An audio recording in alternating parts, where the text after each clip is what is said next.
Assalamualaikum warahmatullahi wabarakatuh. Halo sahabatku semuanya. Semoga sahabat semua selalu ada dalam lindungan Allah Subhanahu wa Ta'ala. Kembali lagi bersama Muhasabah Cinta Official, kisah Islami menginspirasi hati. Pada kali ini Muhasabah Cinta akan menyajikan kisah rahasia Gunung Qaf dan Nun. Namun sebelumnya subscribe dulu channel ini, hatur nuhun. Rasulullah Shallallahu Alaihi Wasallam bersabda, sesungguhnya di balik Gunung Qaf terdapat sebidang tanah putih yang tiada tumbuhannya. Luas tanah itu seperti luas dunia 7 kali, di situ penuh sesak dengan malaikat. Sehingga andai kata sebuah jarum dijatuhkan dari atas niscaya terjatuh di atas salah satu dari mereka. Tiap-tiap tangan mereka memegang bendera yang panjangnya 40 farsak. Tiap bendera tulisannya, La ilaha illallah Muhammadur Rasulullah. Tiap-tiap malam Jumat, mereka berkumpul di keliling gunung itu untuk merendahkan diri kepada Allah, dan memohon keselamatan buat umat Muhammad. Jika fajar subuh sudah terbit, mereka berdoa, Ya Allah, ampunilah orang yang mandi hari Jumat dan yang datang menghadiri Jumat. Mereka berdoa dengan suara tangis dan keras. Lalu Allah berfirman, Hai malaikatku, apa yang kalian kehendaki? Mereka menjawab, kami berkehendak, engkau mau mengampuni dosa umat Muhammad. Aku telah mengampuni mereka, jawab Allah. Bukit Qaf yang dicipta oleh Allah dari jamrud yang hijau, sehingga warnanya berpengaruh terhadap warna biru langit dunia yang sering dan selalu kita saksikan, adalah bukit yang mengelilingi kesegenap penjuru pada urat bumi agar bumi tidak bergerak bergoncang dan ia dijaga oleh satu malaikat yang besar, kekar dan kuat. Pada suatu hari Sayyidina Iskandar Zulkarnain naik ke atas Bukit Qaf dan bertanya, Hai Jabal Ka'af, di bawahmu ada sejumlah bukit-bukit kecil, coba ceritakan kepadaku kekuasaan Allah yang demikian itu, jawab Bukit Ka'af, di balik saya ada bumi yang berjarak 500 tahun perjalanan ditambah pula oleh Allah yang memiliki kekuasaan yang sangat besar yakni 500 buah bukit yang dijadikan dari air yang dibekukan, bukan es atau salju. Dengan air yang dibekukan dimaksudkan sebagai daya tahan terhadap lapisan-lapisan bumi agar tidak habis hancur terbakar oleh kedahsyatan ganasnya api neraka yang ada di bawah lapisan bumi yang terbawah. Dan dipancangkannya di bumi itu gunung menjadi pasaknya agar kamu tidak berguncang. Luqman 10. Dan bersegeralah untuk mendapatkan ampunan dari Tuhanmu serta mendapatkan surga seluas langit dan bumi yang disediakan bagi orang-orang yang bertakwa. Ali Imran, ayat 133. Seluas langit dan bumi memberikan arti 2 kali lipat. Langit berpasangan dengan bumi, matahari dengan bulan, siang dengan malam. Maha suci Allah yang telah menciptakan segala sesuatu berpasangan. Yasin 36. Kita dipastikan mengerti maksud berpasangan itu bagaimana. Tentunya luas, panjang, lebar dan besarnya adalah sama. Kalau tidak sama, orang Jawa menyebutnya jitang, pincang. Sesungguhnya Allah telah menciptakan 7 langit dan bumi seperti itu pula. Al-Talaq, ayat 12. Sewaktu Sayyidina Abdullah bin Salam bertanya kepada Nabi, dengan apa bumi ini bisa tenang? Jawab Nabi, dengan beberapa gunung. Pertanyaan berikutnya, dengan apa gunung-gunung itu dikokohkan? Jawab Nabi Shallallahu Alaihi Wasallam, dengan Gunung Qaf yang dibuat dari zamrud hijau dan birunya langit. Setelah itu ditanya lagi, berapa jarak tingginya dari bumi ke langit dunia? Jawab Nabi, 500 tahun perjalanan. Pertanyaan selanjutnya tentang jarak antara perjalanan kiri dan kanannya, utara selatan, dari titik tengah. Jawab Nabi, 200 tahun perjalanan, dan ketika ditanyakan tentang penghuni bumi yang berlapis 7 itu, Nabi menyebutkan, penghuni lapisan ke-7 adalah para malaikat, penghuni lapisan ke-6 adalah iblis beserta bala tentaranya, penghuni lapisan ke-5 adalah setan, penghuni lapisan ke-4 adalah ular, penghuni lapisan ke-3 adalah kalajengking, penghuni lapisan ke-2 adalah jin, dan penghuni lapisan ke-2 adalah jin, dan penghuni lapisan pertama adalah manusia. Allah berfirman, dan di bumi terdapat bagian-bagian yang mendampingi. Al-Ra'd 4. Berkaitan dengan ayat ini, Nabi selanjutnya menerangkan bahwa di belakang Gunung Qaf ada plus 70 bumi dari misik kasturi, plus 70 bumi dari emas, plus 70 bumi dari besi, plus 70 bumi dari ambar, plus 70 bumi dari kapur. Di belakang ini semua terdapat alam malaikat. Tidak ada satu manusia pun yang mengetahui jumlah para malaikat ini kecuali Allah, dan mereka bertasbih dengan kalimat, La ilaha illallah Muhammadun Rasulullah. Dalam masalah bumi ini, Said Nuna Ibnu Abbas radhiyallahu anhu mengatakan bahwasanya tiap-tiap bumi, sebagian daripadanya seperti bumi kita ini dan di dalamnya terdapat alam seperti alam kita. Nabi bersabda, "Hai Aisyah, di alam yang tidak nampak ini, terdapat hujan, mendung, matahari dan bulan. Tidak ada yang mengetahui kecuali kekasih Allah dan orang-orang yang baik. Kita bincang daripada permulaan alam, jangan baca jak, tetapi bincang. Alam keseluruhannya dinamakan alam kejadian atau alam makhluk atau segala sesuatu yang Allah ciptakan daripada yang sekecil-kecilnya hinggalah ke sebesar-besarnya. Makhluk kejadian Allah boleh dibahagikan kepada 3 peringkat alam.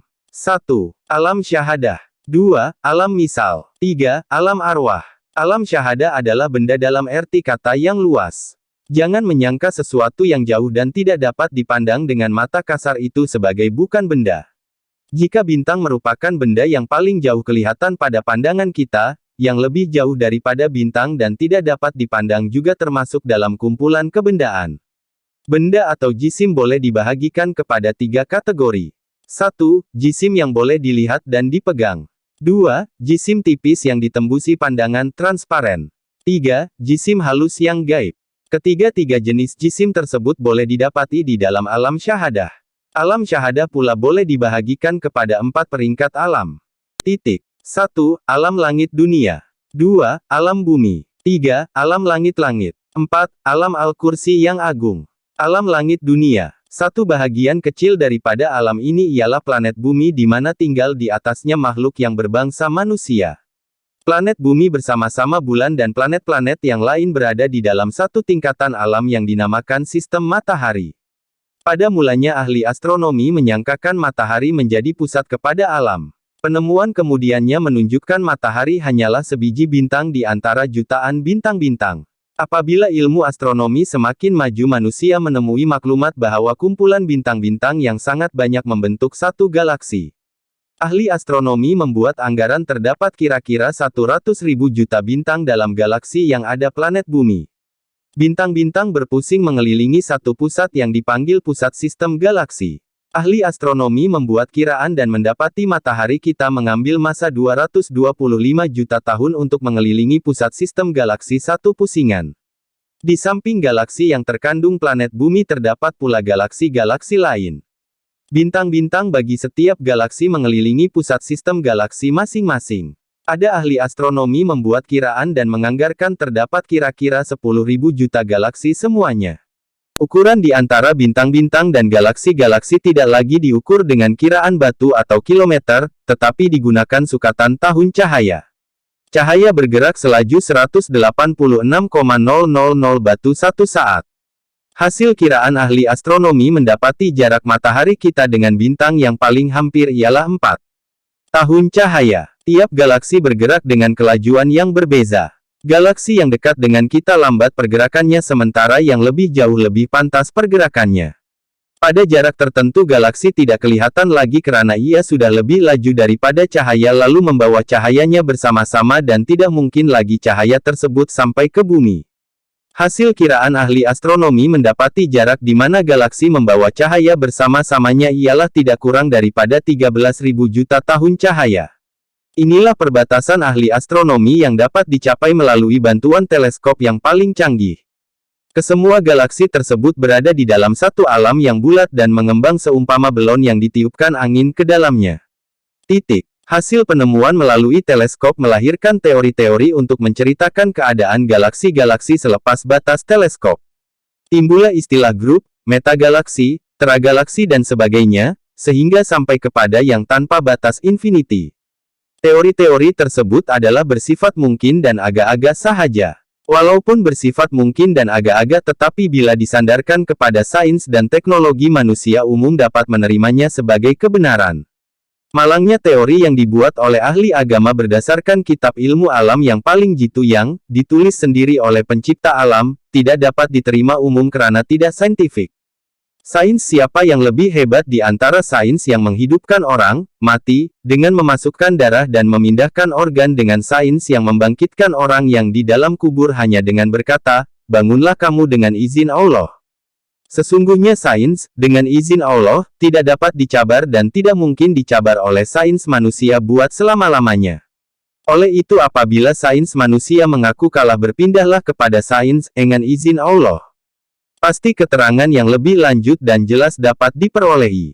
Ahli agama yang mendapat sains, dengan izin Allah, dinamakan ahli al-haq, artinya pakar yang sebenarnya. Ada juga kalangan masyarakat menamakan mereka sebagai manusia kebenaran atau orang kebenaran. Malangnya pula manusia kebenaran ini dianggap sebagai orang yang betul-bendul. Tertutuplah rahasianya sebagai ahli sains yang hakiki dan tidak adalah orang yang bertanyakan perkara sains kepadanya.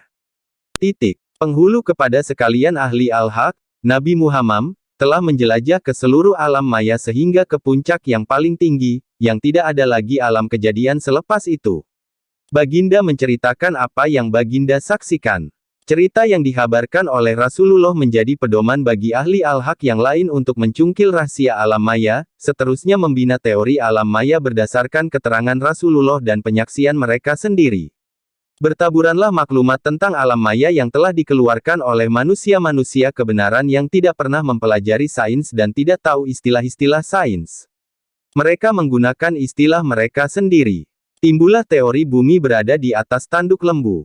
Lembu pula berada di atas belakang ikan nun. Lembu memakan rumput yang tumbuh di atas belakang ikan. Apabila lembu bergerak berlakulah kegoncangan di atas bumi.